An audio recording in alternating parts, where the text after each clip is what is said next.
Hi there, Sharon Horne-Ellstrom here. Welcome to day 236 of our Be a Better You annual challenge. Yesterday we talked about pain and the impact it has on our emotional health and well-being. So today we're going to talk about the flip side of that, because I love flipping things over from negative to positive, the pleasure side of our emotional health and well-being. So we're going to do many of the same things that we do with respect to understanding ourselves and being self-aware with respect to pain, but we're going to actually do it with the things that we enjoy. But pleasure, I mean, anything that gets you in the upper part of the emotional guidance system. Gratitude, curiosity, joy, love, connection,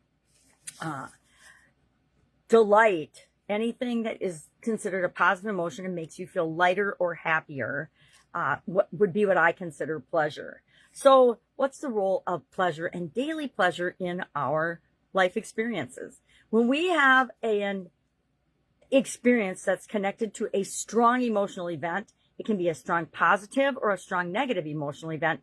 Those things get linked up in our subconscious, and we build upon them over and over and over again with different experiences, different feelings, and they become a bigger and more important part of our life. Now, I don't know about you, but I don't want pain to be a big, important part of my life. I want the things that I love and care about and joy, and happiness and opportunity and enthusiasm and curiosity and exploration and all the things that feel good to me and lighter. I want those to take up the majority of my time and energy and experiences and life. So how do we go about doing that? How do we trigger positive emotionally in us and have them cascade and continue to be building on the positive instead of the negative? Well, there's, of course, this mind-body connection that reinforces the connection between our emotions and our physical manifestation and well-being.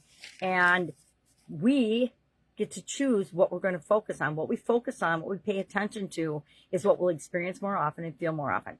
I say every single day we need to be scheduling and making sure we're building in things that light us up and make us feel good, things that are fun and enjoyable for us. And if we're not, and I spent a couple of decades with the vast majority of my experiences being work, stress, anxiety, push, hustle. And that, worked for a while until it didn't, till I had a sudden cardiac arrest. So then I knew I had to make massive lifestyle changes in order to still be here talking to you today. And so what are some of the ways that we can increase the pleasure that we have in our life? And again, if we're not waking up and saying, oh, I'm so excited for a new day, our thinking or our experiences, things from our past are still impacting us. We need to let them go. We talked about some letting go strategies so we can focus on and be grateful for what is working in our lives. Because no matter how bad my life has ever been in certain periods of time, there's always been more good going on in my life than there has been bad. Even having a sudden cardiac arrest, it turns out that's one of the best things that ever happened to me, because I gave myself permission to be who I really am and to follow my heart and my passions and my purpose, not just keep hustling and striving for other people's measures of success and goals and objectives. So choose pleasure intentionally. It can act as a transformational process for us in practice. There's, again, the same things that we do to eliminate pain and negative aspects and emotions in our life, or minimize them. We're going to do just the opposite in order to increase our experiences of pleasure and things that light us up and make us happy. I'll share a couple people's stories with you quickly, and then we'll talk about how we integrate pleasure into our life strategically to consciously create more of what we want in a positive way, and to have us create the life that we want. Priya's culinary adventures. And anytime we do something creative and are building and adding to the universe in a positive way, that is one of my definitions of pleasure, right? And one of the things I do like to do is cook. So I like her story. Priya is a healthcare worker facing chronic stress, and she discovered that she loves to cook as well.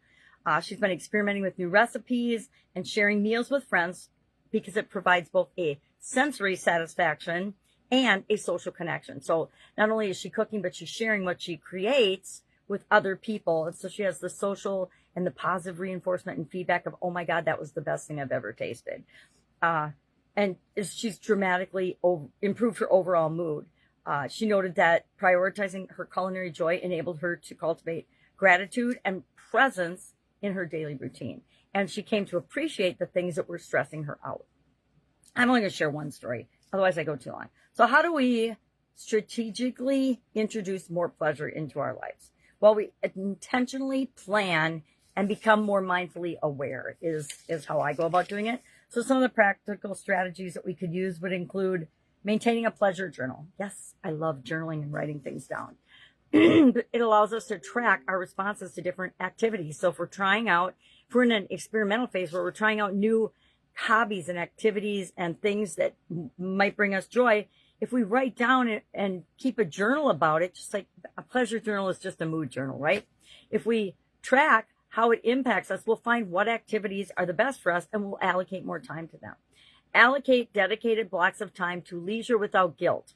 Every single day, you need to have a block of time. You have to figure out how long that block of time is for you. For me, it's usually a half an hour in the morning to go for a walk in nature. And that is, pretty sacred time for me. It's my time. And it allows me to have some quiet time and think and just be myself out in nature, to look around and see how beautiful things are, appreciate and be grateful for what an abundant universe we live in, etc. Engage in community or communal activities that bring you joy, make you happy, or you're curious or fun about. Guess what? You're probably going to try some things that you try and you're like, oh my God, I'm never going to do that again. I went rock climbing with my son, and he'd been wanting me to, and I went one time and I will never do it again. Fell off a rock. It's not my thing. It was beautiful out in nature, but to me, I'm not a heights person. It was scary as heck, and I did not love it. And so I'm not going to do it anymore. But I enjoyed spending time with my son. I enjoyed being out in nature. I had a great time laughing at myself because of my lack of coordination. But I'm not going to do it again. So you'll try different activities and things. And I didn't even need to journal about that one to know I'm not going to do it anymore.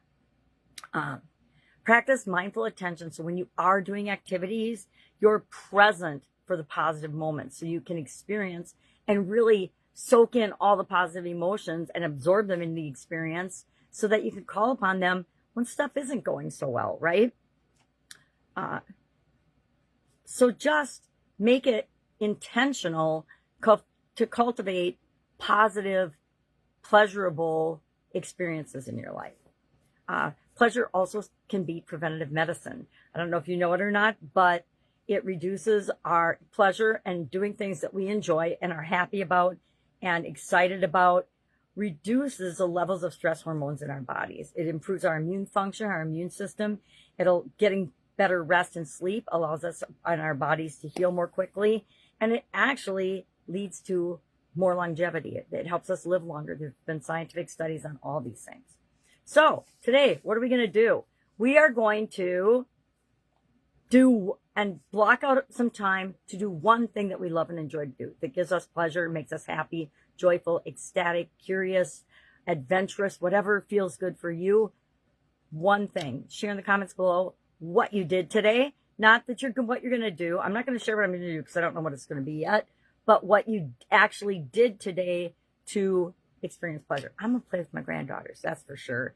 And I'm going to probably read them books, probably go for a walk in nature. But I don't know exactly yet, so I won't post until I'm actually done with it. I encourage you to do the same. All right, any questions? Hit me up and ask. Otherwise, I will be with you tomorrow for another emotional health and well-being topic as we work through or play through the rest of this month on emotional health and well-being.